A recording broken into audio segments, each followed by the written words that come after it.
Sports in Iowa continue to grow in our area high schools. Participation rates are up with more and more kids finding their way to a team sport. Yeah, Raina, this state's known for being at the forefront of team sports. From over 100 years of high school basketball in the state to girls wrestling being sanctioned this past year. But what's the next big sport for Iowa high schools? A quiet afternoon in the library has been traded in. Are you kidding me? Something you would never normally find in a school, that is.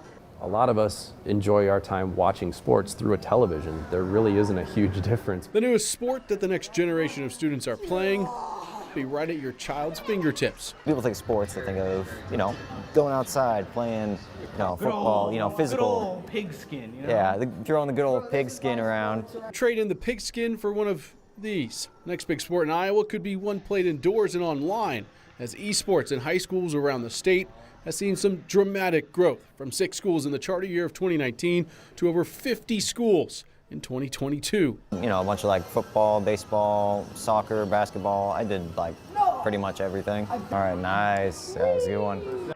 Anyone can play and all are welcome. Lock the shell though, we're fine. A lot of them aren't involved in another club or organization at all.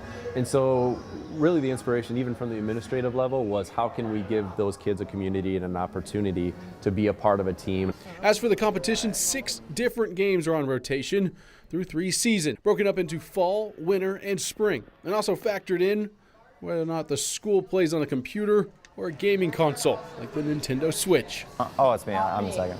The game has what is called a meta, and what that means is there's basically a certain unofficial rule book.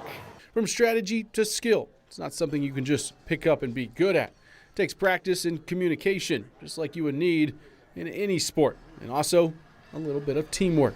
We got to meet a bunch of people that otherwise we never really met before. We never really had a chance to meet before, so it's really, really nice. We've gotten to meet a bunch of people that I've become pretty good friends with now. On the racetrack, Colin Cahill, Local 5 Sports.